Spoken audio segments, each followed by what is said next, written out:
Hello, everyone, and welcome back to another episode of Spooky Chicks and Horror Flicks. We are two best friends who love diving into our favorite horror films, recapping the chaos, dissecting the scares, and maybe screaming and laughing a little bit along the way.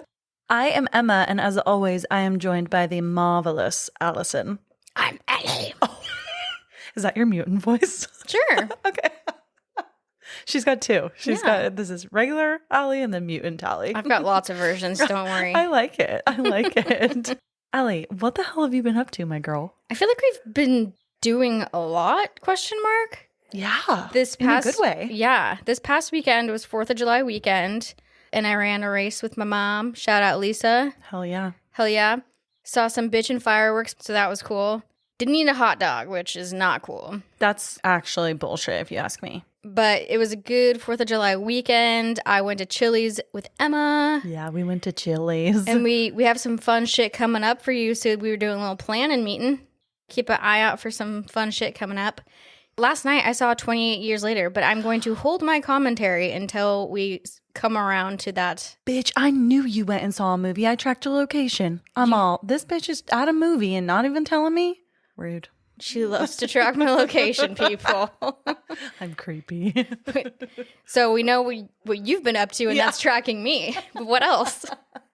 Yeah, like Ali said, we have some really exciting things coming up. And our 2nd year anniversary, which is coming up on the 19th of July, we are just so blown away and cannot believe that this podcast has been around for 2 years. We love you all so much. We are having so much fun doing this for you, for us, for everyone out there who loves horror. And we just can't express our gratitude enough to all y'all who listen.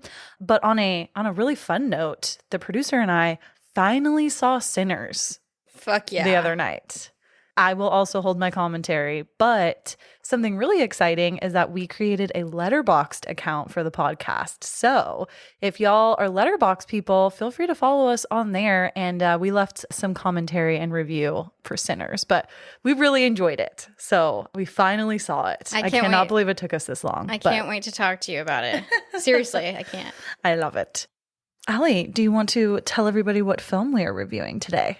Today we are reviewing 2006's The Hills Have Eyes, which was adapted from Wes Cravens' 1977, The Hills Have Eyes. So I know it's been a minute since I had watched this. What were your prior thoughts to watching this for the podcast again? Had you ever seen it before? Any specific memories attached? Oh, girl, I have seen this film so many times, and this might sound really weird to a lot of people, but I feel like a lot of y'all will understand. And I'm saying y'all a lot right now. I'm so sorry, but it's just coming out. It's coming out like lava. God. I love this film. I feel like this falls into that era of films in like the 2000 to 2010 era where we got films like the 2003 Texas Chainsaw Massacre, which is another favorite of mine. We got the House of Wax remake. We got this film. I mean, there's so many others kind of in this genre era, I should say, that I feel like there was just something about filmmaking and horror filmmaking in that time. I don't know if it was the characters, the actors that were in a lot of these films, how horror just was like perceived during that time. And it was so fun to like go to the theater. I mean, we were teenagers during some of those years. I think it was just so fun to go and like have this experience with like my friends. So anyways, bringing that back to The Hills Have Eyes, I love this film. This is arguably a comfort film for me, which I know might sound weird, but I have this on a rotation. If I don't know what horror movie to watch, I have this on one of those rotations where I kind of can pick it up and just watch it really quickly and kind of get my horror fix for the evening. But what about you? And all those movies you kind of just listed along with this movie have a similar vibe in one way or another. You know what I mean? They're all like color graded the same. Have you noticed that? Yeah, I can see that. I watched this for the first time when I was a freshman in high school with my brother and my boyfriend at the time. And I was trying to be all cool, whatever. Yeah, let's watch The Hills Have Eyes. We had ordered Taco Bell. Amazing. Which you know I love. Oh, yeah. But once we started this movie, I was like, I can't eat this Taco Bell. Because it grossed you out or because you were just too scared you were going to shit your pants? Because it grossed me out. I think this is where my affliction with eating during horror movies started. But what I will say is while I was rewatching this for the podcast, I was able to eat. So that says something about... there's been growth. there has been growth, and I'm not sure well, I'll tell you which way it goes. This is the first time I had seen it since 2006 when it came out. Oh my God. I did not know you had taken that long. Wow. Yeah, I just didn't need it again until this year. And I do want to mention that I'm the opposite of you with eating during I could be watching Saw, the entire franchise, and eating a plate of spaghetti. I don't know why. It just does not bother me. So, dude, I feel lucky. Even you are blessed. Even watching Scary Movie, which is not a scary movie, I'm like, oh, I can't watch. It's just the blood. Nah, it's just fucking gross. Yeah. Like, there are some everything, gross things in that. Blood doesn't really bother me. It's just like I don't know, the rest of it. Anyways, if you haven't seen it recently, go watch The Hills Have Eyes, the 2006 version, because we're going to spoil the shit out of everything, and then come back and listen. Or if you don't give a fuck, come along on this sketch-ass motorhome ride with us. Oh, you hate a motorhome, I fucking hate a motorhome, baby. Allie does not understand how motorhomes work. I don't, and I say that a lot throughout this. Yeah, which I love. I'm sorry. But what is this movie about today? This film covers a traveling family falling victim to a group of mutated cannibals in a desert far away from civilization. I mean, yeah. Sounds like East County, San Diego. Rude. We're from there. Okay, low-key, I was going to say there are some hills near my hometown that have always reminded me of The Hills Have Eyes, especially after I saw it in high school. Those hills do have eyes. You know the hills yes, I'm talking about. Wait, that really got me. I speak the truth. You do. You speak the truth.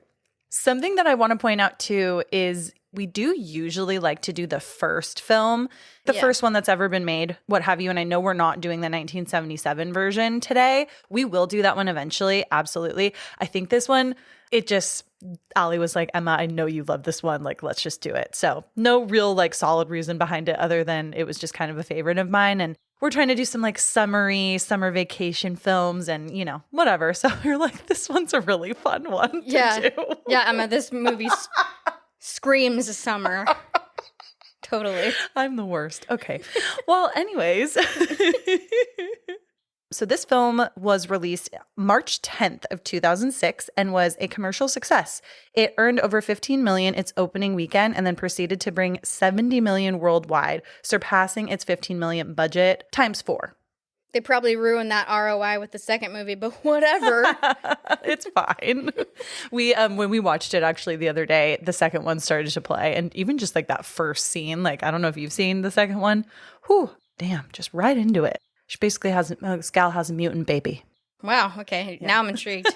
Color me intrigued. This film got a 6.4 out of 10 on IMDb, which I like this film. So you would think I would score a little bit higher, but I will say that I think I agree with the IMDb. I would even toy with giving it like a 6. What about you, Els? Well, give us the Rotten Tomatoes. Tomato meter says 51%. Popcorn meter says 58. I would give it like a solid 35. Yeah. Allie has nothing but her honesty. If she has nothing else, we've always got the honesty. So that's good to know. Glad you hated it. I didn't hate it. This film was directed by Alex Aja, and Wes Craven's producing partner came across filmmaker Alex and his art director collaborator Gregory Levasseur after seeing their highly regarded French slasher film High Tension from 2003. And Craven commented that they, quote unquote, demonstrated a multifaceted understanding of what is profoundly terrifying. So Wes Craven's also a producer on this one, which I thought was really cool because they do stick to the original storyline, like same characters, same plot and everything. So I thought that was really awesome. Good for them. Yeah. All right. Now that we have talked a little bit about who is behind the wheel of, we're going to call this like a desert nightmare, if you would. It sounds like a Bath and Body candle. It does kind of. P.S. Bath and Body Works just came out with their Halloween line or Summerween line. Anyways, let's hit the road and let's break down exactly what goes wrong when the Carters take a detour through hell. Okay. So this film opens with some on-screen text reading, and I quote, between 1945 and 1962, the United States conducted 331 atmospheric nuclear tests. Today, the government still denies the genetic effects caused by the radioactive fallout. ... And I was like, is this real? Or is this made up for a movie? Same exact thought. I actually did a little bit of research to see if this was true. And apparently, the United States performed nuclear weapons testing from 1945 to 1992 as part of the nuclear arms race. And by official count, there were over 1,000 nuclear tests conducted, including 250 atmospheric and underwater tests. And guess what? Mostly done in Arizona. And guess what? Arizona is close to what? New Mexico. Boom. Also California. Oh, shit. That's true. That's true. The doom towns in this film are like these like nuclear little testing towns and like villages were pretty accurate to what actually was set up back in the day too during all of this testing, which is kind of creepy. It's actually majorly creepy. I want to go see one. I know, I kind of do too. After we have this on-screen text kind of setting up the dreary nature of the film and kind of setting us up for what we're going to see, we see the New Mexico desert with two, I'm going to say presumably scientists in full radioactive suits, and they're taking some samples from the river and the land. I mean, this shit looks like Chernobyl on Mars. So then these scientists, I'm going to call them, they are viciously killed by some folk that look like really tattered. They've got tattered and worn clothes. They look like there might be something up, and there's definitely some reasons why we're not seeing like their full faces and full bodies yet. And where they're not also wearing radioactive suits. But kind of cute, kind of crafty. These killer folk chain the scientists to the back of a truck, and they are then dragged through this deserty looking terrain. And it's like how you attach cans to the back of a wedding getaway vehicle. How cute. They're celebrating. Yes. How sweet. They're just celebrating. Then the intro of the film quickly changes to show real photos, in some cases, of victims of not just the radiation, but the after effects of Agent Orange, which was infamously used during the Vietnam War to destroy agriculture. So this whole like setup of the intro is almost this like montage of different like photos and videos of nuclear blasts. Think the intro to a Ryan Murphy show. It is giving a little bit American Horror Story. I can definitely vibe with that. American Horror Story, Eye Hills. Ew. I know. I could come up with something better, but let's move on. Give her some time. Give her some time. We then see an old, dilapidated auto shop gas station kind of place in the middle of nowhere with a singular man, and he's looking for someone named Ruby and calling out to someone named Jupiter. He's kind of frantically like going around his property, and he doesn't look like he's in amazing shape, but he doesn't look necessarily like deformed or anything. He does have some burn marks, I think, on like the side of his neck, but doesn't have a lot of teeth, dirty. You know, he works at a gas station, and understandably. Lives there. And he lives there, yeah. And he fulfills that old gas station man trope that we see in like Texas Chainsaw Massacre. Oh, totally. Mordecai and Cabin in the Woods. It's all over the place. It's definitely a trope. It's a thing. But this guy, for some reason, I feel like he may actually have a soul, but I could be very wrong. And this cute little gas station they set apparently looked so authentic and so rural that people who didn't know that it was a film set actually stopped there to get gas. I mean, that just tells you how good that production that they made that set. So that's great. Als, back to what you said about him potentially having a soul. Like, it is kind of sad because I don't know if you noticed, but when he does make it back to his house, he yells out and he says that he's not in anymore. And he says, "You're on your own now. I'm sorry, I can't do this anymore." So we're like sensing some guilt. Maybe he has been made to do others' bidding. We don't know exactly what yet, but he's not in it anymore. He's like, I don't want to do this, whatever this is. Yeah. We don't know what this is, and we don't know what he gets from doing, quote unquote, this. Correct. But on his front porch, all of a sudden, someone has left a bag, and this bag has lots of belongings in it. It's almost as if someone like robbed someone, and it's a bag of like jewelry, watches, all kinds of things. And he starts to go through everything that's there right before hearing some beeping coming from the Carter family who has just arrived at the gas station. Yeah, and something I noticed that is in the bag is a human ear and a food to go box. And I'm like, Talk about bringing those leftovers home. Did you see there was like a picture of a gal and a guy on like a motorcycle too, and she had the ear with all the earrings on it? Mm-hmm. It's not defined in front of us, but we can kind of gather that this is what he's helping the local town folk with, is, potentially destroying evidence or like. Yeah, it's like, are they maybe robbing people? And he's just destroying evidence or just kind of like telling them when people are coming through the gas station, maybe. I wonder why they would leave an ear though. Like, yeah, that's a little interesting. There's meat in there. It's like calamari. It's like cartilage. Yeah. Sorry, everyone. Hope you're not eating.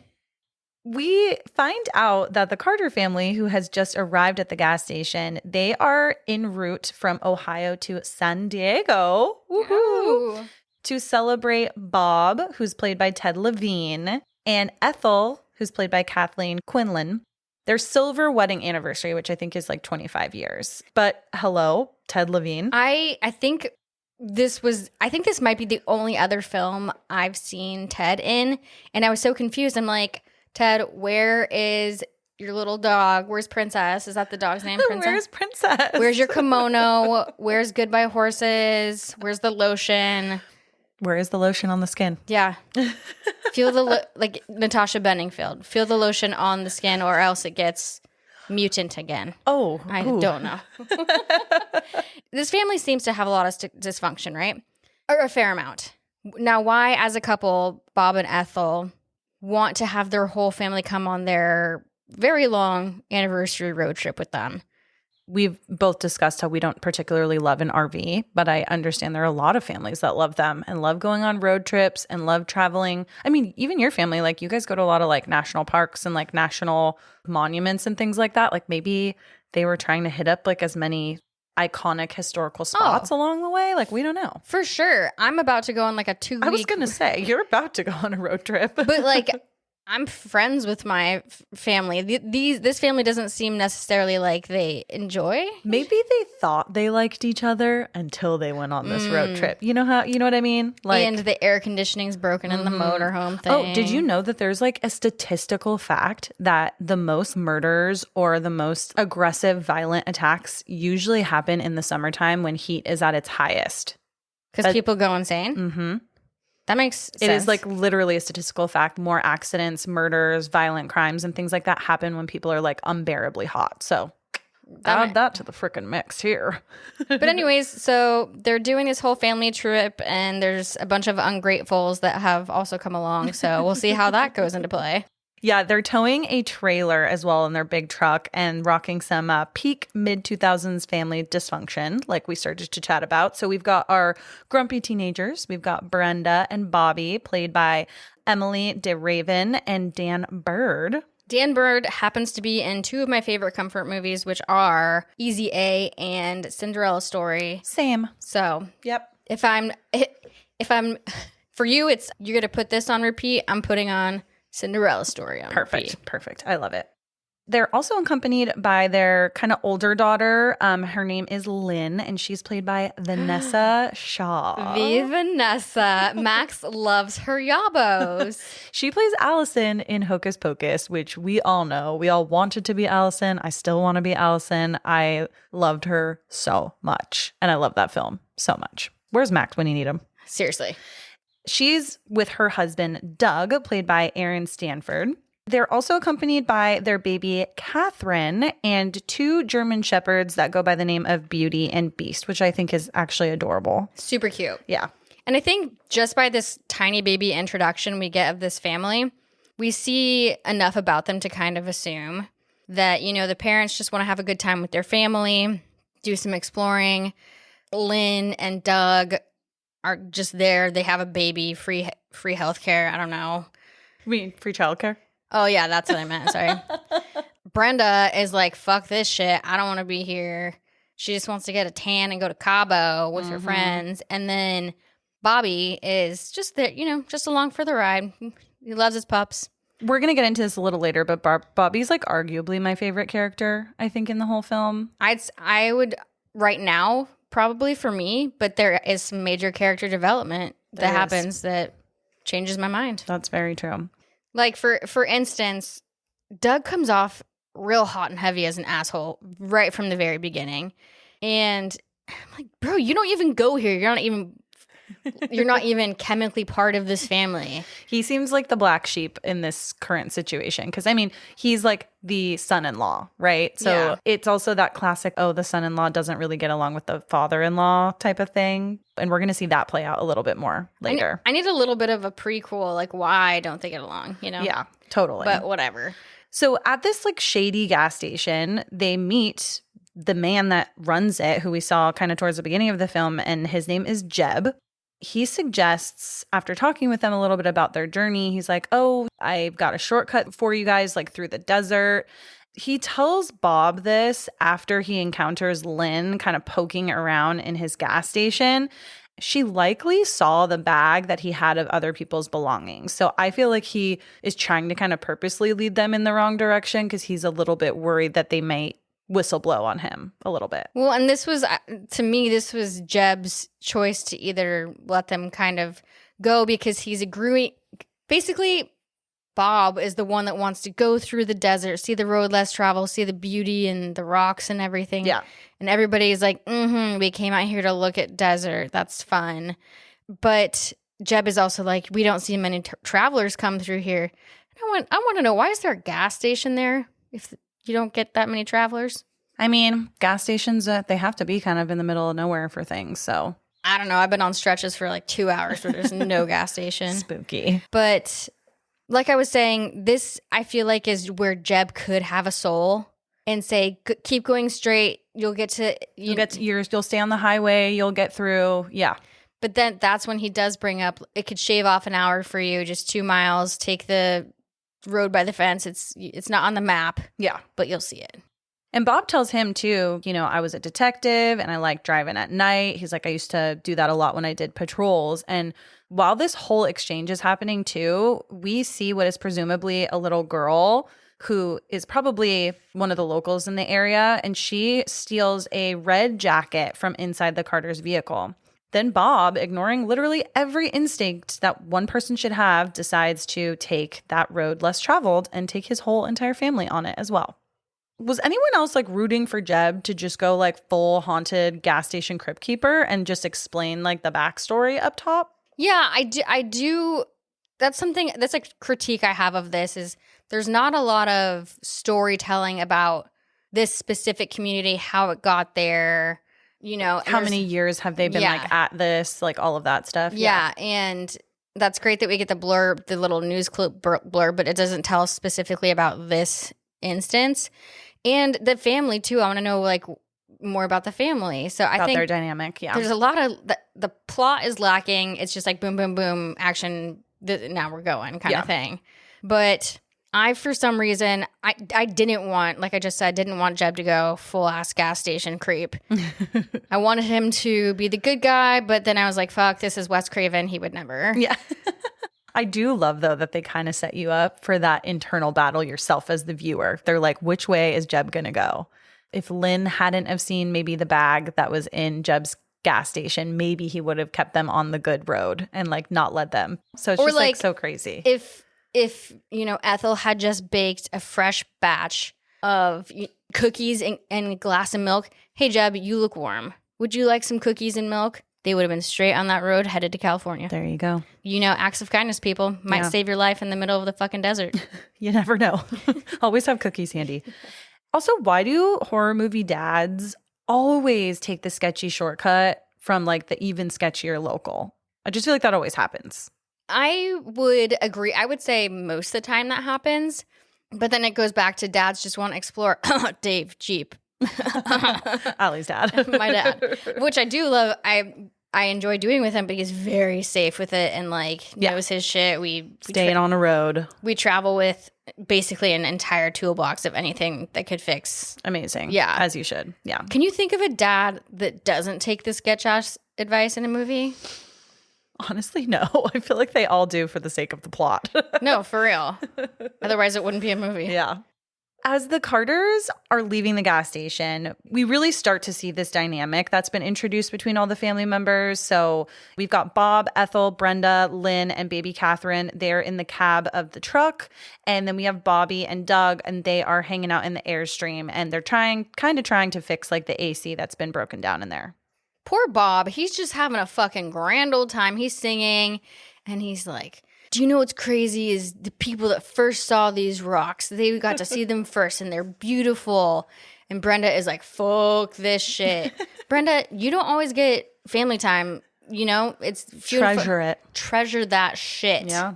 Like it's Davy Jones' fucking locker. I don't know if that's a good analogy, but and Bobby is trying to be helpful in the trailer or Airstream with Doug, and they're trying to, you know, fix this the AC that's not helping them with their Delulu because it's so fucking hot.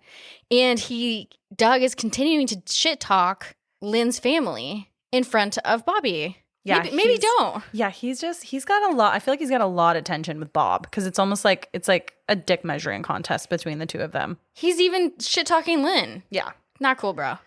Not long into this shortcut, their trailer tires blow out by a spike strip that has been placed. And actually, right after the tires blow, we see that spike strip being pulled. So we know it was very like intentional. And I don't know if you knew this, but they had to do that specific scene in just one take. Oh, I did not know that. Yeah, That's cool. The whole SUV crashing into, it's actually a cement rock, and they had the trailer on this kind of cool rig so it wouldn't, you know, go back and forth so much that it would tip over. They had it very controlled and got it on take one. Wait, hell yeah. Oh my God. That is a fun fact if I've ever heard one. We love it. This whole thing is just like a full ambush, and all of them are shooken up, but luckily nobody's like seriously hurt. But I mean, their car is fucked up. Beauty and Beast, the dogs, they run off, and Bobby tries to run after them. Wouldn't you run after your babes? Absolutely. This is a qualm I have throughout the rest of the film, but I don't know if I would keep them so loosely leashed or lack of leashed, I should say. There are several times where these dogs fucking bolt out the doors. And like, I get it, but like, let's be a little bit smarter. Get a long line for them or something. Anyways. For sure. And devil's advocate to that, perhaps these dogs are pretty tame in a normal setting. So true. They are now surrounded by fucking mountain people. Yeah. And they're like, what's up, mountain people? Yeah.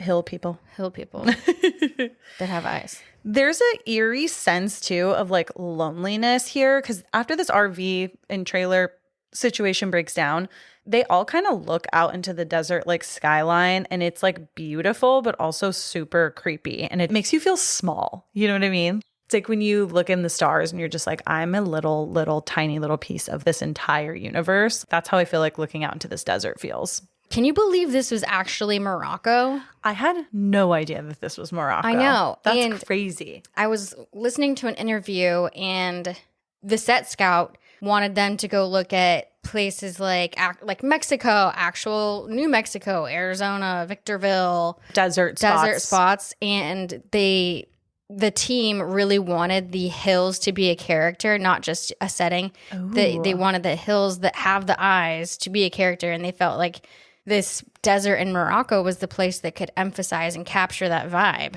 Hell yeah. Like, I would have never even known that the deserts looked like this. I thought they had more of like a Sahara vibe, you know, where it's more like just soft sand. This is like very interesting.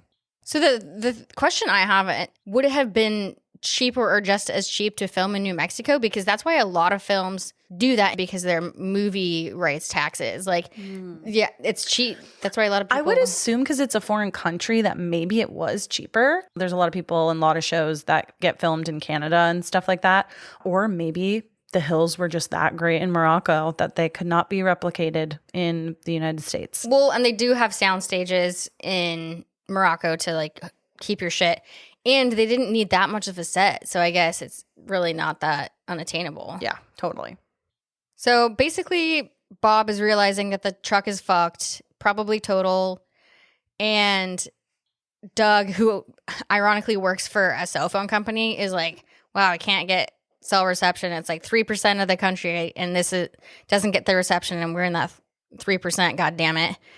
And So they're all talking about Bob and Doug going out to go look for help, go back to the gas station, go this direction for this many miles, and if nothing else, come back. And during this whole scene, Bob is giving Bobby a gun, and they're both giving Doug shit about not believing in guns, and Bobby's like, hey, just try it makes you feel more powerful. He's like, oh, Bobby, don't worry. Doug doesn't like this. He's a liberal. He doesn't believe in guns. Yeah. Was that necessary? Shit. You guys really do shit talk Doug. I know. Doug and Bob then decide to head off separately. So it kind of doesn't make a lot of sense, but Bob is going to go and trek back to the gas station, see if he can get some help there. And then meanwhile, Doug is going to go in the opposite direction, see if there is any sign of life or help kind of along the way. And they leave the rest of the family in the broken down trailer, but doesn't seem very dangerous or anything yet. It just seems like, okay, we're out here in the middle of nowhere in the desert. Yeah, and as we see Bob and Doug just go completely opposite ways, which is not smart. I disagree with this choice. I think they should both go back to the gas station and wait. But while they're doing this, we see someone in the hills staring at the girls through like binoculars or goggles, and then then we know they're not alone. Yeah. Before Doug and Bob leave, Lynn is inside the trailer and she notices a slight like reflection in the hills, and it looks like someone is trying to get the attention of something by using some sort of reflection to kind of get that attention and use the sun. It's weird because she doesn't share this discovery at all with the family, which is kind of the first, I would say, clear indication that there's someone out there. They're not alone. Or you could potentially think it's part of a car that broke down, or like, I don't know. It is up there in the hills. I think just the way that it was flashing. Yeah. If it was just a consistent reflection, totally. It could have been like the mirror on something, could have been a piece of glass or what have you. But the way that it was flashing felt signally to me. Yeah, it definitely felt like one mutant was signaling to another. It also reminded me of in The Mummy when they're down in the chamber and they have to organize the mirrors to collect the sunlight and light up the... Yep. Yeah, good movie. Good movie. Beauty the dog then escapes again, and Bobby is like, I'm going to chase after her. And so he chases her into the hills, not super far, but far enough where like she wouldn't be seen from the trailer or anything. And unfortunately, when he stumbles upon her, he finds her horribly mutilated body in the hills after hearing her cry a little bit, and he doesn't see what happens. He just sees like her body laying there, and it is so fucking sad. We fucking hate to see when animals are hurt. Yeah, that was a little bit tough for me. As Bobby runs in terror because he's like, what the fuck just happened? He falls and unfortunately knocks himself out cold. And meanwhile, a mutant girl named Ruby, she is watching silently, and she kind of like protects Bobby a little bit just by her presence from like who we find out is her creepy brother, and his name is Goggle, the one that was like looking at the family through the binoculars. He was probably planning to do something really bad to Bobby had Bobby been like alone, but Ruby's kind of hanging around near him. It's disgusting because he's also eating one of the dog's legs, I believe. So I will say something about Ruby and Goggle. Ruby is actually wearing Bobby's sweatshirt. The red sweatshirt. The red sweatshirt. That was went Bobby's. missing. Mm-hmm. Yeah. So that's like cute, but I know she has a little crushy crush, And then is it me or is Ruby sort of normal looking and kind of cute? Yeah, totally. Yeah. I think that there are like a couple of them. I think even Jupiter, who we meet like later in the film, he seems like he looks relatively normal too. So it may not even have as much like physical effects as sometimes like mental effects too. Well, yeah, and it depends on your exposure level. Exactly. And Goggle, who's like up on the rocks above where Ruby's protecting Bobby, and he's just like, oh, here's my animal leg. He's kind of like dancing like, hoo, hoo, hoo. Who does he remind me of? Leprechaun. Oh, God. He's wearing a fucking top hat, bro. I guess I could see it. I could see it a little bit. Best of both worlds.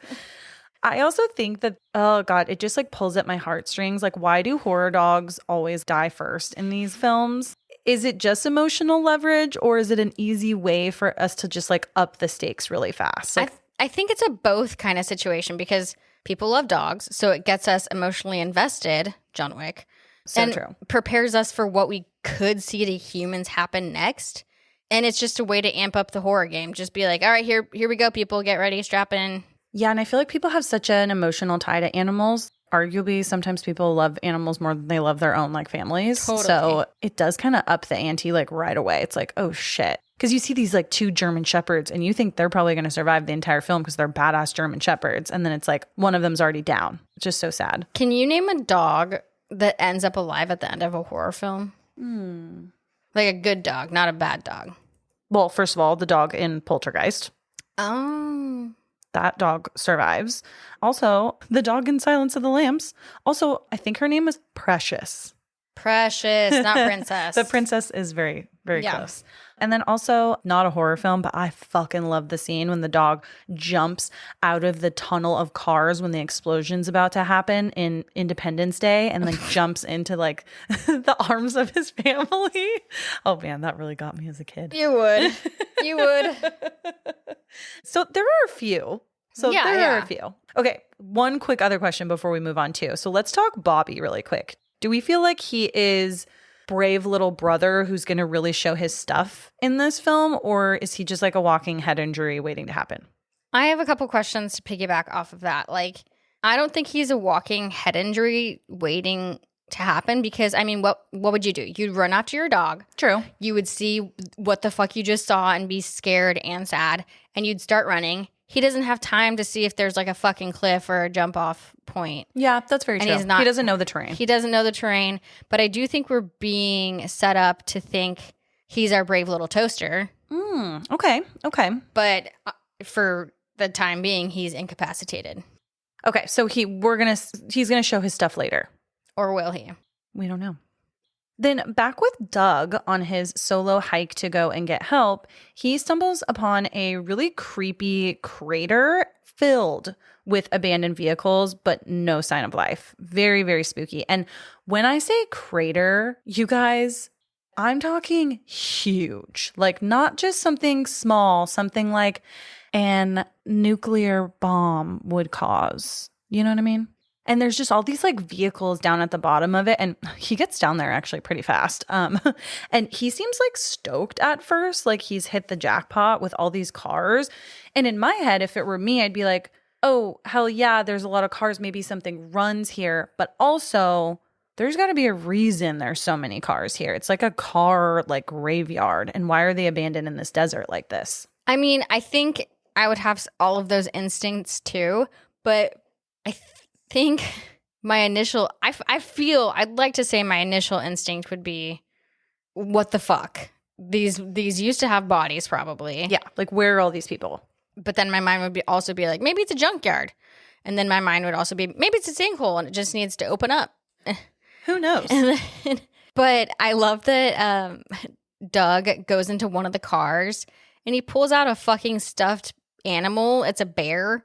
And he like shakes off the dirt and he's presumably bringing it back to Catherine. Fuck that. Like, why would you do that? Ew. And Doug's not, so that happens and he kind of walks around these cars and whatnot. And Doug isn't in this next scene, but we get a shot of a dilapidated coal mine that could provide as a layer. Maybe. And you know what? There's something always gets me about coal. You know where coal comes from, right? The earth? Yeah, the mines. Okay. You know what needs coal to run on? Do you know what? Barbecues. Do you know what else needs coal to go to move fast? What? The fucking Polar Express. Okay. Is it a mutant Polar Express? That would be a movie. I'll do that.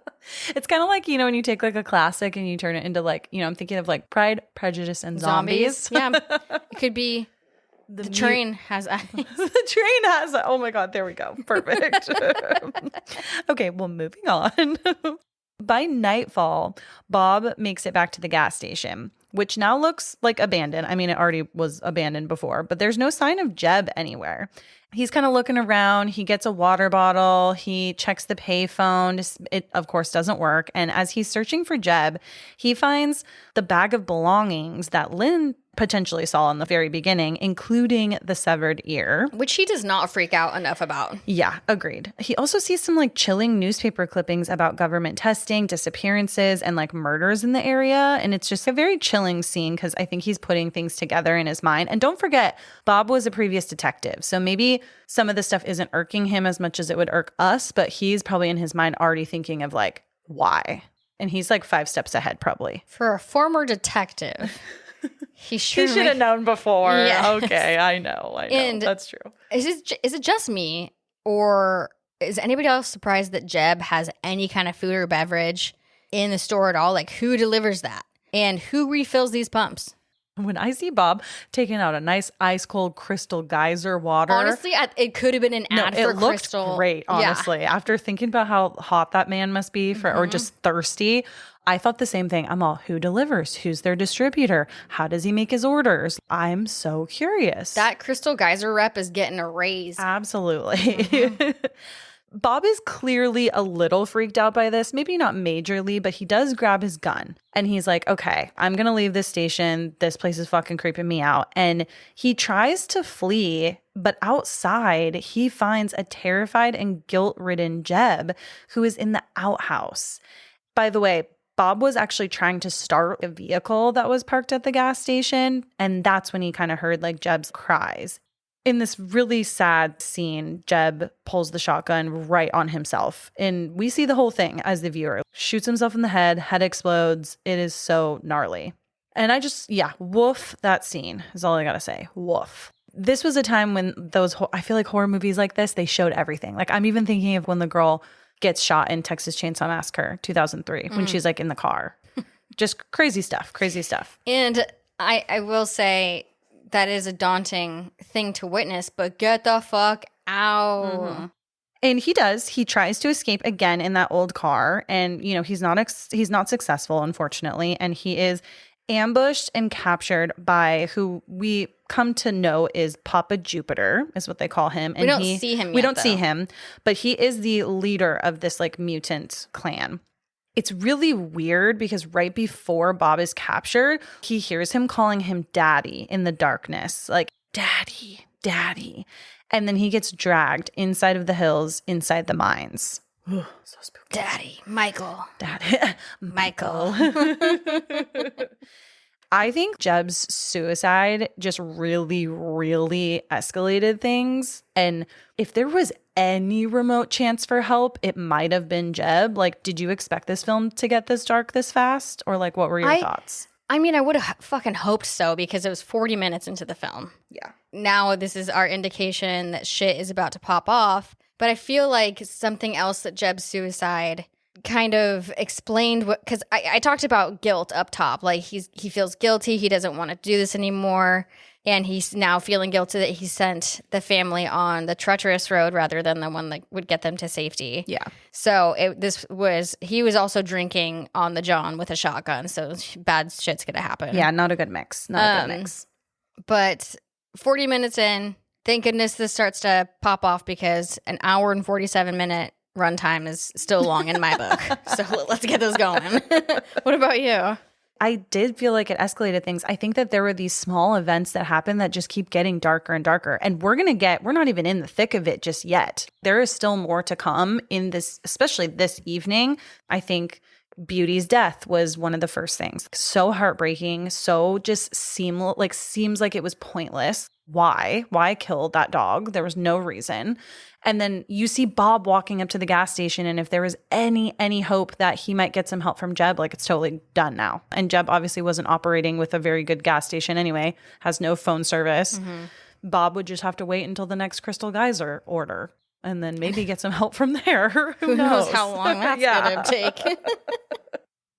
Then back at the trailer, Ethel is super worried about Brenda and Bobby because Bobby still missing from looking for the dog earlier, and Brenda did go after him at some point. And we do get to see Bobby still laying there on the ground. It's getting darker. Sweet little Roopster, she's still watching him sleep and just like watching over him. She's keeping him safe. She's keeping him safe. I love it. Then fast forward a little bit and we see Bobby wakes up and he returns to the trailer. And he's pretty shaken up, but he's like silent about what he saw. He does not tell anybody. Yeah, Lynn, while they're sponging him off of the sweat and the blood, Lynn is like, Beauty will come back when she's hungry. Don't worry about it. Question, I don't have dogs. Do dogs do that or is it just cats? Yeah, no, I would assume so. Yeah. But yes, he does not tell anybody about seeing Beauty's dead little bod. Yeah, totally. And the girls who were the ones stuck back at the trailer for the time being while all this is happening say, oh, the radio doesn't work. But they did hear some sort of creepy breathing on the other end of the line. And okay, Black Christmas. I thought that exactly. Because don't they make they're like, oh, it was a little pervy. Yeah. Or like it just was a little creepy. I think Brenda says, of course, mom would be the one to get pervy calls in the middle. That's what it was. Yeah. Oh my God. Totally Black Christmas-esque. Yeah. There's no help coming, guys. Like, there's only silence and sand here at this point. Lots of sand. Yeah, and it is the nighttime now, and Bob and Doug are still not back. So Bobby is super on edge, obviously, because he saw his freaking dog die. And then he's just freaked out and hearing noises outside the trailer. And so he goes to investigate, and he finds that Beast has now escaped and run into the hills. Like, fuck. But yes, fuck to that. And it looks like they did try to tie Beast up. And Yeah, they did. Yeah. Doug then eventually makes it back to the trailer, but without Bob. And he tells the gals about what he experienced at the crater. And he's still being naive and dumb about the crater site. And he's like, look what I found at this cool, weird dumping site. It's like a fishing rod and pool paddles. And he's like, it's like the most random thing. And I think Lynn says to him, she's like, you brought home a fucking fishing rod? Like, how is that going to help anything? And I fear I would come back and be like, look, guys. That would be you. Yeah. That would be you in this. Doug tells them that the road that Jeb originally told them about, this like quote unquote shortcut, was actually a dead end within 5 miles. So he was full of shit. The family, even though freaked out that Bob still isn't home, I feel like they feel a little bit happier that Doug has made it back. And at least they know, okay, one way direction, that's not going to get them anywhere. Maybe they can just all trek back to the gas station the next morning, what have you. They decide to try and go to sleep while waiting for Bob. While getting ready for bed, Bobby tries to confide in Doug about some of his bad feelings. He's like, hey, I'm really like freaked out. There's some weird shit going on. But Doug just doesn't seem to be taking him super seriously. And he does tell him, hey, if we don't get Bob back by like midnight, he's like, you and I can go and we'll look for him like ourselves. So I feel like he's trying to appease Bobby a little bit, but it still seems like Doug is not super concerned. Good for Bobby for caring. As Ethel, the wife of Bob, I'd be like, okay, you little fucks, search party time, get your forks and like just stay together. Yeah. Stay in a big group. This whole thing made me think too a lot about how I did a lot of night hikes when I was like in my early 20s. And even though I was with groups of people, like things were really creepy. We ran into several people that just hang out in the bushes in the middle of the night. And like it could have been really bad. I can't even imagine how they're all feeling. So very scary. I don't know. Something about the desert seems a little less scary because like bushes are scary. Versus, yeah, where there's not as much in the desert. Like you see more. Yeah. You could see someone coming up on you. Yeah, that's true. Potentially. But like woods. Ooh, scary. Woods, we can't even get into that. But something I found interesting was that Lynn and Doug elect to sleep in the SUV while everybody else sleeps in the trailer. And they leave the fucking baby Catherine with Brenda. Bro, she's not your baby. I think, doesn't Bobby even say at one point, like, we should all sleep together? And fucking Doug is the one that's like, Bobby, we don't need 5 people to sleep in a 3-person trailer. Da-da-da. It's like, no, you do. You need to be safe. Yeah. Like, maybe people need to take watch even. If someone's going to stay in the truck, maybe that person is watching and they're going to, fucking blare on the horn if something weird happens. You never know. All kinds of bad decisions happening here. And that brings me to something I wanted to get your thoughts on is up until this point in the film, like at what point are you screaming at your TV for them to like get the fuck out of this situation? At this point, I'm like, you fucking made your bed. Sleep in it. Sleep in it. Or don't, because bad shit's about to happen. I know we talked about this already, but Doug was just like too chill about finding a real life serial killer junkyard. I think his character, in theory, should be smarter than to think that it's just a joke. I agree. Totally agree. However, we don't know, again, we don't know that much about Doug. Yeah, I guess we don't. Later that night, this is where shit really starts to hit the fan, in my opinion. I think you would probably agree, Allison. Bobby hears Beast barking and decides to go and investigate. He brings his gun. He's already really in a very intense alert state because he's still freaked out that his dad's not home.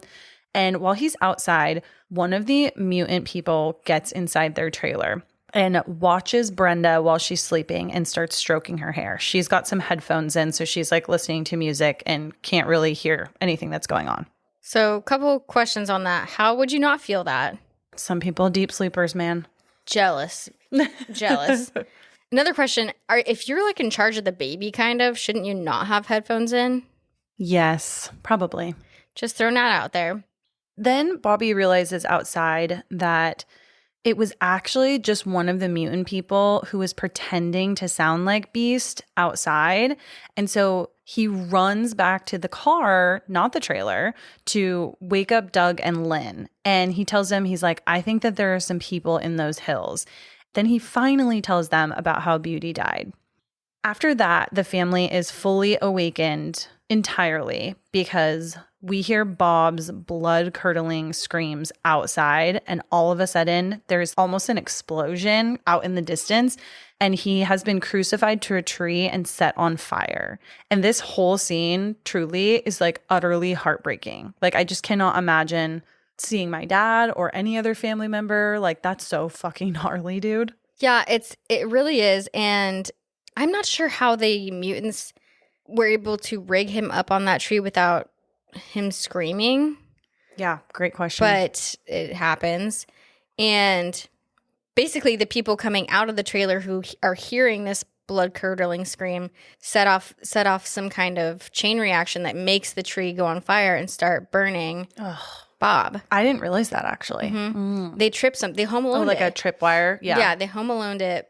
So R.I.P. Bob. I definitely thought I'd see more of Ted in this film. Totally. So I'm a little bit disappointed by that. And so Bobby and Ethel run to the tree to try and, I don't know, save Bob. I'm not sure their intentions, but go. They're kind of far from him, so maybe just trying to figure out, like, what the fuck is going on, too. So they've been home alone, and this sets a distraction where Bobby, Lynn, and Ethel run out to the tree that's pretty far away to try and help older Bob or see what's going on. So now we have the distraction for the mutants to now mess with Brenda, Catherine, and the birds. The birds? Oh, no. Yes, I said birds. Mm-hmm. Our pets' heads are falling off. Oh. That's exactly what I thought. Touchy. Yes.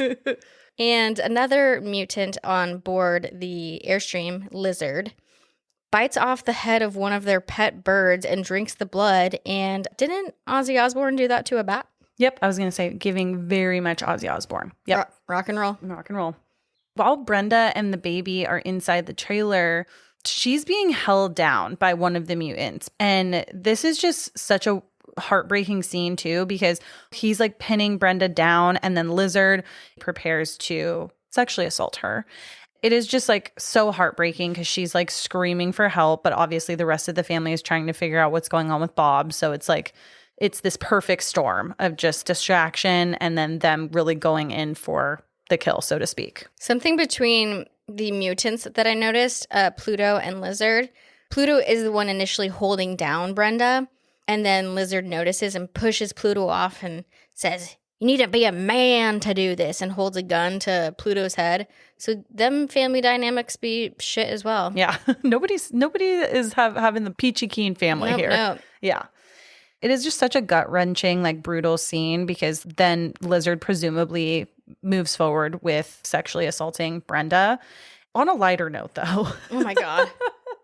Before any of this happens, Brenda is, like, trying to fight him off, and she's, like, swatting at him with her hands, and he's kind of swatting back, and then they almost have, like, a little bit of a mini pillow fight. And I was like, if it could just end right here, that would be so fun. It's like a dumb girl fight. Like. Yeah. But that's not what happens. No. And Lynn hears Brenda's screams and returns, and she tries to intervene, and there's a tussle that kind of happens, and Lizard He has the baby in his hands. Lynn is trying to be very careful, very calculated because Lizard also has a gun. So she does not want to do anything to upset him, but she's like, I need to like get my baby. I need to like rescue Brenda. And Lizard moves forward with, he basically nurses from her fucking tit. Yep. He is breastfeeding her. He's not breastfeeding her. She is nursing him, but being forced to do so, which is fucking insane. Yeah. While holding the baby at gunpoint. Mind you. So there's a lot happening here. And fucking Ethel comes in. And sweet Ethel, she brought like a big old rock. She was like ready to fucking pummel these mutants in the head. And right before she's about to like drop the rock on Lizard's head and try to save her daughters, he fucking shoots her right in the stomach, literally blows her across the trailer. And then like, sorry, like bye-bye Ethel. And it's just like so sad.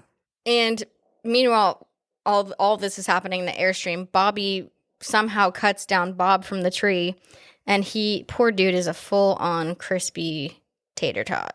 He has probably been dead for a while. He was not going to survive that. Well, you could hear him screaming. Yeah, that's true. At the beginning. Yeah. Then Lynn stabs Lizard inside the Airstream, and it's so sad because you think she's maybe going to have this fight back moment, but then he retaliates and shoots her right in the head. Then the mutants flee with baby Catherine. Okay, how like emotionally wrecked were you by this whole scene? Because I was fucked up, and I think it could be considered like one of the most brutal like home invasion sequences ever.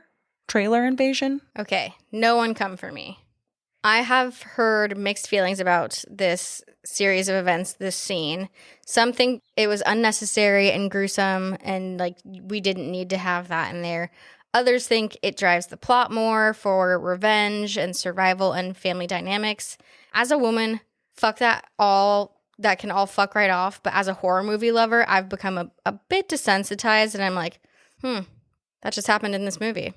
I think because we are women, and this is such a horrible nightmare that we have to like think about, and some women deal with this shit on like an everyday basis, it almost makes it scarier. And I can see why it drives more of the plot and that revenge story aspect. I really think this movie would be, I hate to say it, but very boring if it didn't have this whole series of events, because it's not just one thing that happens, it's like several. Bob, the patriarch, gets taken down. Ethel gets killed. Fucking Lynn gets killed. Brenda is getting assaulted. And then it's just like one by one, like something's happening, you know, and it feels very devastating. And I think like it kind of turns like a plot point in the film for me. Yeah, yes. And I think we kind of keep harping back to this, but is this now about the plot or surviving? I think at this point now it's fucking survival. Because even from now on, we're going to see like they're going to start setting up their own little tripwires and stuff. Because they're like, we're going to fight back with whatever we have left in us, which is not much. Survival could also mean, fuck you, I'm running away and you can stay right here. That's true. That's very true. Kind of get a bit of both. Yeah. Yeah. Doug and Bobby return to the trailer after they have tried to like cut down Bob and were unsuccessful.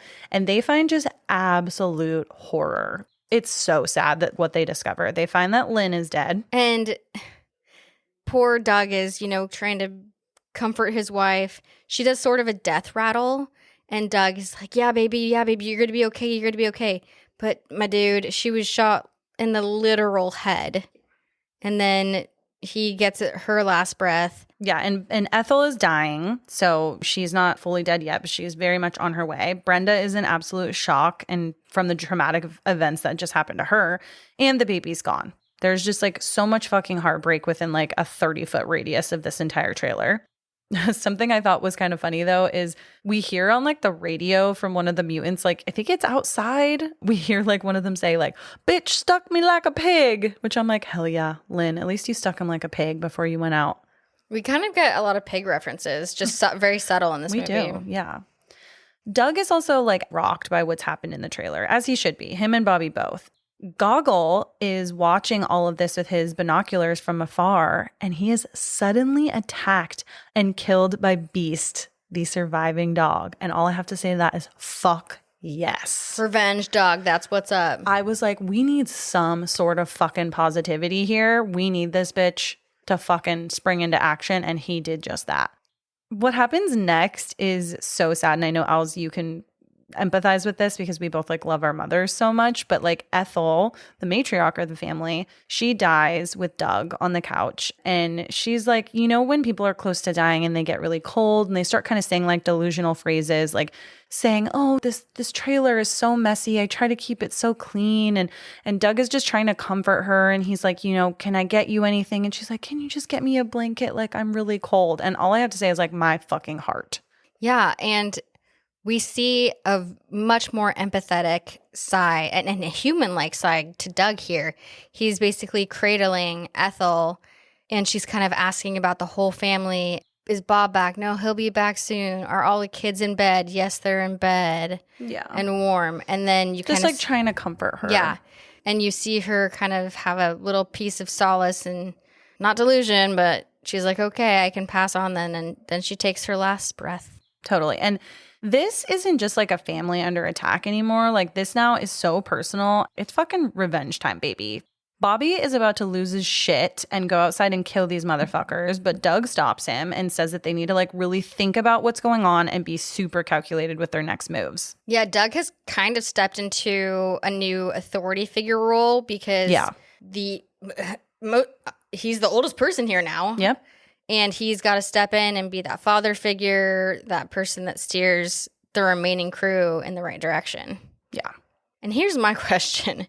Do you think after all this shit has happened and you've seen these people die, you've possibly been assaulted, would you be able to let go of emotion and get through shit? Or would you just like crawl in a corner and just be like, just whatever? Okay, so personally, and I've never been obviously in a situation like this intense, but when things like go wrong or what have you, it could be even like my car breaks down on the side of the road or something like that. I feel like I'm super pragmatic and I just go right into action. Like I'm really like solution oriented. So I do feel like there's a part of me that I would just set all that shit aside for a second. And I'd be like, I have nothing fucking left to lose. I'm going to fight my fucking way out of this situation as best that I can in honor of my family and like the people I've lost. What about you? I think I go two different ways. I think if it were my family, I'm not sure. I feel like I'd see you just being like fucking ruthless. Rambo? Yeah. I could do that. Literally Rambo. If it's like a broken down car, if it's a, I don't know, can't find more minuscule things. More minuscule. I'm like, oh, problem for work. Like I turn off emotion and just do it. Yeah. But this would fuel emotion, which I might go Rambo on everyone. Yeah. Not necessarily bad though. Yeah. Hey. Suddenly, the trailer goes completely dark and they hear the mutants, thinking that the mutants might be like right outside, which prompts Bobby to actually shoot from inside the trailer. He shoots at the front door because he thinks they might be right there. But they go outside to investigate, and I love this part. It turns out that a radio is in the arm of one of the mutants, and it's Goggle. And you know what happened? Beast brought back his arm with him. Fuck yes, an arm for an arm, because he was fucking eating Beauty's leg earlier. And I'm just like, you go. You fucking go, Beast. And so Doug and Bobby are listening to this radio because they can hear the mutants talking. And this is how they like definitely communicate. They do hear something a little bit chilling, quote unquote, Jupiter is going to finish them off. I feel just the way, well, good for them for having radios and knowing how to use them. Yeah. They're not all completely dumb. Yeah. And I feel like in my heart of hearts that these mutants are just kind of stoned from the radiation. They're like, nah, bro, nah, we got it. We're going to they're going to die.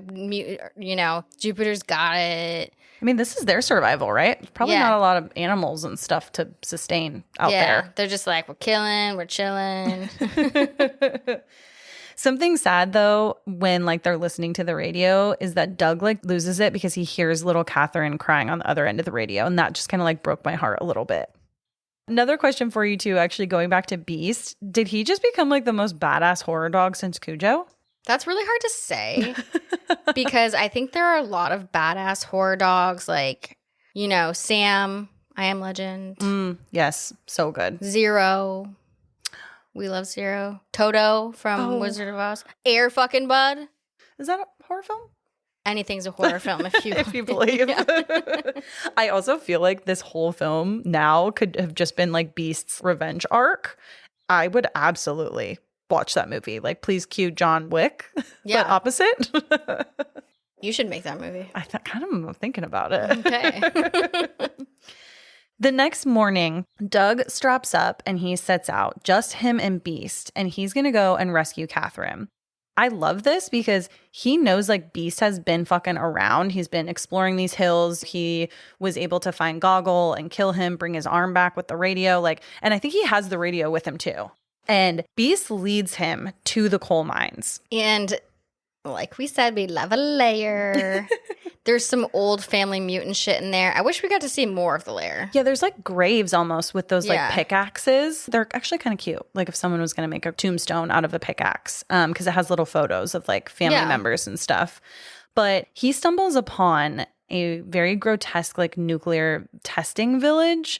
It looks very abandoned. It doesn't seem to be like filled with anything, but there are lots of mannequins, there's some deformed furniture, and there's half-buried radiation items just like all around. Like you were saying earlier, they did do these kinds of towns to see how it would affect the beds, the playgrounds, the grass, you know, absolutely. Yeah. All of that shit.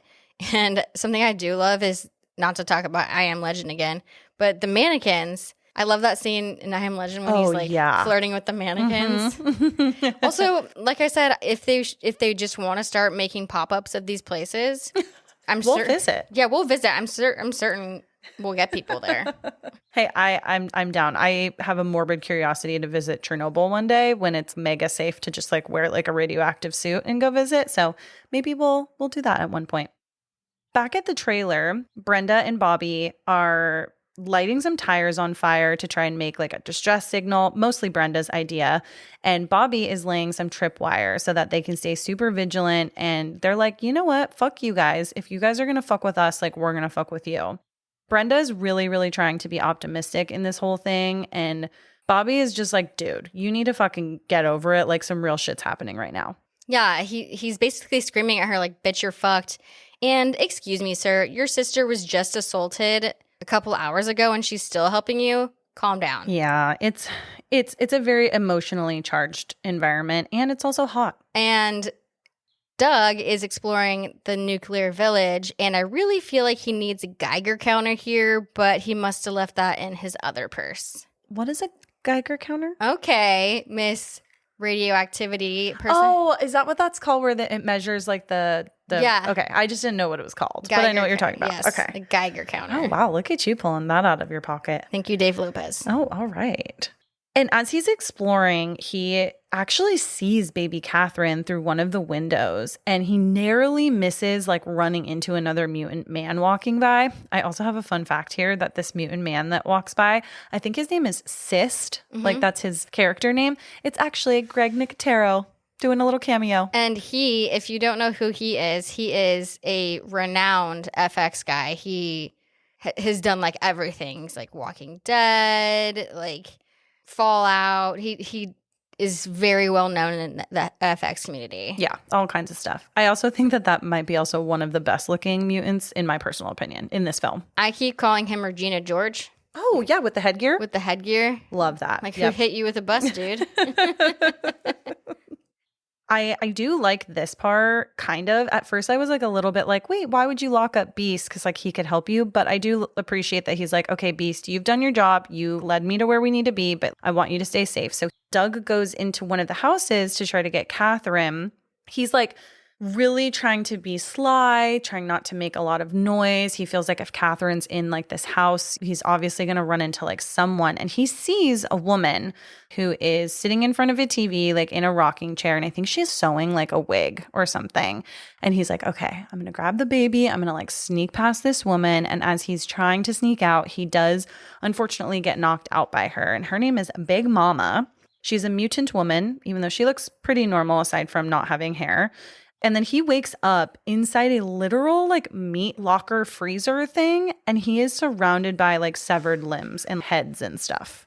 What I will say is Big Mama just be minding her own goddamn business.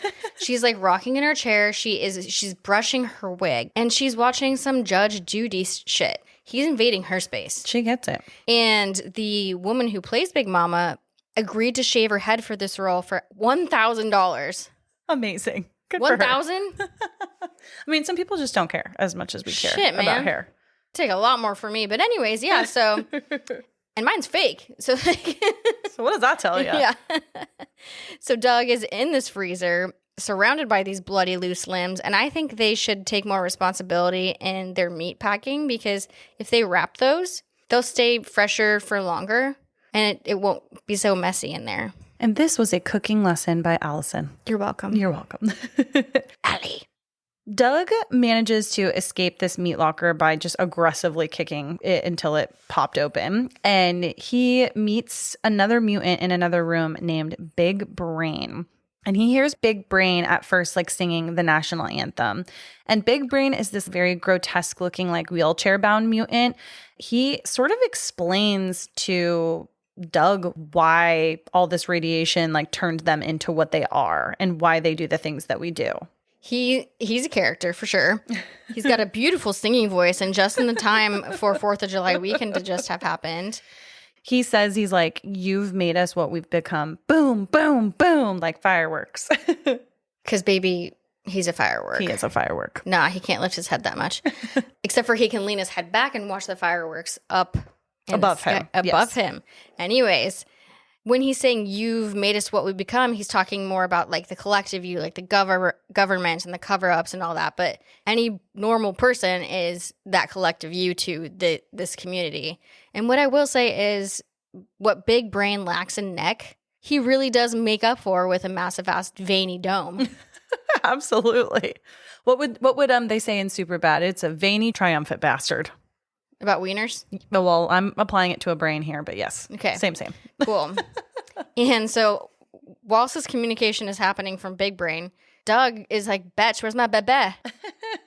And then out of nowhere, I love this line. Brain goes, "It's breakfast time." And Pluto, the big boy, is what I'm going to call him. He suddenly bursts through the door and attacks. And then a chase ensues between Doug and Pluto throughout the house. You know, they go back and forth, room to room. Doug's getting really fucked up. And eventually it gets to a point where Pluto takes an axe and chops off a couple of Doug's fingers. I hate when fingers get cut off. Fucking hate it. Why is that like so like triggering? I hate it. I don't know. Yeah, I hate it. But Doug comes back and Doug's like, bro, I'm going to stab you, and stabs him with a broken baseball bat. And poor Pluto fighting, quote unquote, sounds like Arnold Schwarzenegger. He's like, rah, rah, rah. And while they're fighting, Big Brain be weeble wobbling, laughing in his wheelchair. He's got little T-Rex arms, and he's like, ha, ha, ha. I wish I love him. I wish you could see what I'm doing. He's like a little, in Men in Black, when there's the thing that lives in the head. In the head, it's like that, but the head's much bigger and goes backwards. And just imagine that, not as cute and like oiled up and laughing. Yeah. The galaxy lives on Orion's belt. That was wonderful. Then somehow Doug, thank God, because he's getting the shit beat out of him, Doug goes full fucking primal, and he stabs Pluto in the toe also with a screwdriver, and then through the neck with an American flag, and then finally kills Pluto with the axe. Hell yeah, brother. Is it just me, or does anyone else feel bad for Pluto? Because he reminds me of Leatherface from the Texas Chainsaw Massacre, and he reminds me from Lenny from Mice and Men. He just like, his role is big, strong, dumb boy. Yes, I get that, but I think also in movies like this, it's one of those things where it's like kill or be killed, and even if you kind of feel bad for that character, it just, it's you or him at the end of the day, and like probably rather it be him. That's fine, but let's be honest, I'd already be part of the mutant team. You would. So something funny about Pluto, which I don't know if you agree with. Oh, wait, shit. You've fucking never seen this film. Fuck. Don't know what you're talking about. Okay, Allie, I need you to Google right now Sloth from the Goonies. Okay. Because Pluto also, for sure, is giving Sloth energy. Sloth was actually a nice guy, though, and would never, like, kill someone. There you go. There you go. Okay. You better keep that in. Sure. Do you see it? Yeah. Sure. Doug, then continuing his fucking primal Rambo whoop ass, he kills another mutant, the one he saw earlier, Cyst. AKA Regina George. Yes, yes. Oh, I love this part. And then fucking Beast back in action. I love that Beast has had a couple kills under his belt now, because then he finishes off Big Brain. And all I had to say during this point is, Beast gonna give it to you. He's gonna give it to you. Is that a song? Isn't it X gonna give it to you? Thank you. Okay. Yes. From DMX. Thank you, Allison. Wow. Hey. Also, like, Doug went from like mild-mannered husband to straight up Rambo in like 24 hours. Maybe sometimes you just need a kick in the tush. Like you're Just a quick. like your wife dying. That sounded like my mom. She literally says like tush or like tookus. Like literally. Also, was this scene like specifically, do you feel like within this like little nuclear village, do you think it was giving like Fallout and like House of Thousand Corpses vibes? Kind of. I was getting more Devil's Rejects vibe. Okay. But I get what you're saying. What do you think? I didn't even put it in my notes, but I also felt like it was kind of giving like House of Wax with like the fake town too. Another one of Emma's favorites. Sorry. Okay, moving on. We're almost through here, guys. Don't worry. In a different scene, Lizard is preparing to kill Catherine under Big Brain's orders. But Ruby is able to swap the baby out with a piglet and runs off with the real Catherine. You're right. There is some pig themes in this. There was pigs at the beginning too. Oh, yeah. And I'm just here for Ruby. She's got it in her brain. She's like, fuck these fucking mutants, even though I am one technically. Let's give Catherine, this little girl, a fucking chance to be normal. Yep. And also during this interaction, we see a couple other fucked up kids who are just playing in a room in this weird fake town. And they're like, hey, Kate, come play with us, mister, to Doug. And he's like, no, bye. Apparently their special effects, like makeup and stuff, was all CGI. It looked really real. So props to that. Doug sees Ruby and sees that Ruby has Catherine, and she's like running up one of the hills. So he's like going to go and chase after her. He, at this point, I don't think realizes Ruby's kind of an ally. So he's just like chasing after her no matter what. He's like, I just got to go get my baby. Meanwhile, Lizard, after realizing that Ruby had switched out the piglet with the actual baby, he's like, oh shit, and all hell breaks loose, and he's going to go chase after Ruby as well. Then back at the trailer, Brenda and Bobby find Ethel's body has been moved. They had purposely taken Lynn and Ethel and put them in the cab of the truck. Bobby just like loses it and wanders into the hills, trying to find out where her body had been taken. And he finds Papa Jupiter, who is eating her. And something about Papa Jupiter that we don't like fully see, but something to be mentioned, is that in most of the scenes that we do see him, he doesn't look like he is fully deformed by radiation or anything, but apparently he has a conjoined twin on like the front of his chest, and just like really, really creepy. So that's kind of his deformity from all the radiation. What's wrong with twins? Nothing. I can't keep up with the names of like Jupiters and Plutos and seismic and precious and cyst. But Papa Jupiter, when I first saw him, I thought he was Jermaine Clement from What We Do in the Shadows. I could see that. You know, he's got like a trench coat. He does. And the long hair and the like goatee. Yeah. And something that I was wondering is why do they eat humans? Is that part of the nuclear experiment that drove them to do that? Or is it just like whatever kind of meat we can get our hands on? Yeah, we don't get a lot of background, but it might be like both. I saw a can of peas at the gas station. Maybe they eat it all. Okay. They don't discriminate on food groups. And with nothing else to lose, the siblings, Brenda and Bobby, they set up a trap. And they lure Papa Jupiter to their trailer, and they handcuff him right outside to like the windowsill of the trailer, and they rig a fuel canister to explode. And the blast severely wounds Jupiter, but he does survive. I love this part because Brenda eventually like finishes him off with a pickaxe to the skull, which I was like, fuck yes, Brenda. But back with Doug, Lizard catches up to him as he catches up to Ruby and Catherine. And a brutal brawl kind of like ensues between Lizard and Doug. And I mean, Lizard absolutely beats the shit out of him. And Doug has been through a lot. He's been beat up by Pluto, but survived. Gets the shit beat out of him by Lizard, but he's like kind of still holding on. And somehow Doug manages to gain enough energy to shoot Lizard multiple times. And after this happens and he thinks Lizard is down, Lizard still gets back up. This dude fucking refuses to die. I want. Why does he want this baby so bad? To eat it? Let it grow first. Probably. Let it grow first, then there's more meat. I don't want to really think about what he wants to do to the baby. Got it. Just as Lizard is like raising the shotgun to try to take a shot at Doug while he's not looking, Ruby, freaking hero, she runs and tackles Lizard and they both cling to each other and fall off like a side cliff. It's the ultimate like heroic sacrifice because she sacrifices herself to save Catherine and Doug. And I love that she just wanted Catherine to be safe with her dad so badly that she was willing to do this. And she's our little Red Riding Ruby. My God, she really is. And I wish Doug could have saved her too. Oh, I know.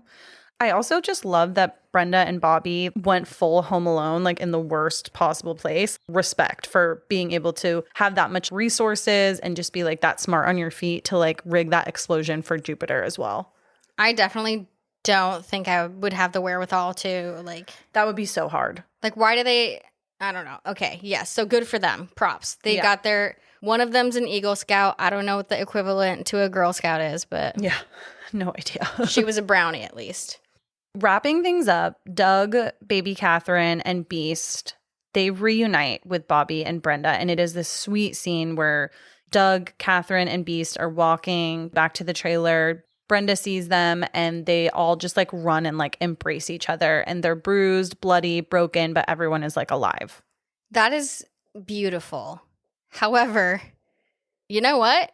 You fucks be stranded in a hot-ass desert still with zero resources, and you can hug and be bloody all you want, but now what the fuck you gonna do? That is very true. And there is also still possibility that there are other mutants out there. We didn't see Big Mama get killed. That's we didn't true. see those other little kids get killed. Yeah, so. There's probably some more out there. But for the sake of this film, as they embrace in the wreckage of the desert, the camera pans out, but it reveals that a hidden mutant is still watching them through binoculars. So there is another goggle, potentially. Goggle too. Pretty much fiend. Did this ending hit like relief, or were you like, oh God, there's like got to be a sequel? Well, okay, so sometimes I like when they set it up for sequels and sometimes I don't. Yeah. This one 100% was setting it up. Swipe, which one's the one where you pass? Swipe left. Right? No, that's the one where you are I have no idea. I swipe either you left. Swipe no. I swipe no. Yeah. I didn't like that they set it up for this. I didn't see the second one yet or ever. Can I say something about the second one? I haven't seen it in a really long time, but I do believe that they don't really answer a lot of questions of what happened in the first. I think they wrap it up in a little bow and just say, oh, this family survived this attack, but we don't find anything out. So unfortunately, it would not give you a lot of satisfaction. See, I like wrapped up pretty bows, but like, did I know I needed Bad Moms too? I didn't know that. Yeah. I fucking needed it. I don't think this is that same situation. I do love Bad Moms too. But let's make it a third, you know? They didn't say, hey, they didn't lead in saying, hey, it's going to be a Christmas one next time. They just were happy. That's true. Let's rank the mutant villains, though, for like a second. Who would you say, and I know you don't know the names really well, but you can like describe how they look to me. Who would you say was like the scariest? Like if you saw them, you'd be like, fuck that. I think Lizard, because Lizard could potentially be a real person, like just down the street, like on a sidewalk. And on the other spectrum, I love Ruby. Ruby's the best. She's so cute. I think Ruby's like also my favorite. I think the scariest to me, and he didn't get a lot of screen time, was Cyst, weirdly. He gave big, scary mutant without the like, I'm a dummy, like Pluto. He was more like, I don't know. He just really freaked me out for some reason. Maybe his little cage kind of gave me like Jackal from 13 Ghosts. Yeah. I don't know. Who do you think had the most main character energy? Do you think that was still Lizard? I think that main character energy. I think it was Jupiter. Just the way he came in, just like, I fuck shit up. I make them do all my bitch work. Yeah. I come in, I fuck shit up. Yeah, I died pretty fast. Yeah. But totally. I have a trench coat and long hair. I was going to say like Lizard or Ruby in opposite ways too. I could see Ruby just foraging her own way and her own story within this tragic upbringing that she's had. But then also Lizard, just like you said, he seemed the most like kind of with it and like calculated and evil. Like he could be an actual person. And he could be like a scary like serial killer. Also Big Mama, she just chilling. Maybe she got air conditioning I was going to say Big Mama maybe. Who knows? She's got all the men doing her bidding. Yeah. Did you feel like this film was also kind of like a revenge film in disguise at all? Or did it become a revenge film? I think it became a revenge. I think it's a lot of things in one. I think like we spoke about, it's about family dynamics, revenge, social commentary. And political commentary. Yes. So I think it's a lot of things wrapped into one, but I think it doesn't explain it as much as I'd like it to, just because there's so much going on. Yeah. If it were me and I had to like pick of like if this was like a revenge plot, who had a better revenge, Doug or Beast? I kind of feel like Beast did. Explain. I just feel like he really got revenge on a lot of the mutants like straight up. But I guess like Doug did too. Maybe they're both kind of equal. Maybe they come together for like an ultimate revenge flick. Yeah, that's true. So the producer just made a good point that technically Beast avenged Beauty because he killed Goggle, where Doug didn't necessarily kill Lizard. And True. Lizard is who killed his wife. So And maybe, stole the baby. Yeah, maybe Beast is really the fucking MVP of this whole flick. I'm not mad at it. Spinoff for Beast. Is this one of the most disturbing family vacation gone wrong movies you've ever seen? I think so. Yeah. I'm trying to think of like other ones where it's like, I mean, there's so many, right, that are like family vacation gone wrong. But a lot of family vacation movies, we have isolation, but people are still in like a house or like a cabin, or they have cars, boats. This felt so like minimal. Not only were they isolated in the middle of fucking nowhere, they were also in a hot ass desert. And they also had not a lot of resources whatsoever. They had a fucking Airstream trailer and they had a truck. Both that didn't work. I feel like this might be. Do you have any thoughts on any other ones that might have kind of held a candle to this? Not necessarily just based, like, pretty much what you just said, like the desert, because you can, yeah, there might be mutants, but you can, the elements can fucking kill you too. Absolutely. Yeah. I think that was like one of the scariest. Honestly, the desert was like a main character in this film. 100%. Yeah. What were your just like overall final thoughts on the film? I definitely was freaked out more by this as a kid, but I think that holds true to most of movies I rewatch as an adult. I think, I don't know what this says about me, but this film did not disturb me. I think a National Lampoon's Vacation movie gives me more anxiety than this movie did. That says a lot. Yeah, and just kind of like I was saying, I want more backstory. This was like, bam, violence, bam, violence, bam, violence. I feel like that's like a common theme that I see with films that when you have opinions on them is you're always looking for like more of the backstory, which I appreciate because a lot of films don't fucking provide that at all. And what were your final thoughts? I think some of my final thoughts were, I mean, we talked about this, but like I literally had hills like this kind of in my like hometown. So as a teenager, not only did this scare me, especially when I was first getting like my license and learning to like drive alone and driving through some of these hills, I luckily was never broken down on the side of the road next to any of these, but very much could have been. And that would have been like terrifying. I think it still sort of scares me as an adult too, as well, because that scene in the night when everything hits at once with like Bob, Brenda, Ethel, Lynn, it is just like devastating. And I can feel the like anger and sadness within like Bobby, Brenda, and Doug. I can sympathize with like how they're feeling. And so, yeah, I mean, this is, again, one of my like comfort films within that same era of time that I really loved when a lot of those horror films came out. And you still find it scary? Actually, yeah, some parts. Because I just think about like when you're in a trailer or something like that and you're just all alone out in the middle of nowhere, it just like it weirdly feels like things and people are watching you. Well, that is The Hills Have Eyes from 2006. You can find us on TikTok, Instagram, and Letterboxd now at Spooky Chicks and Horror Flicks. And if you'd like some bonus content, then please feel free to join us over on Patreon in our Spooky Chicks Social Club. You can always support us by leaving a review wherever it is that you listen. But honestly, the best way to support us is just by telling a fellow friend who loves horror. And with that, Allison, would you like to close us out? Yes. Oh, God. Mutant Allie is here. She's back. She back. But she about to leave again. Sometimes you don't need to take the road less traveled. Motorhomes and trailers can fuck right off and stay spooky fuckers.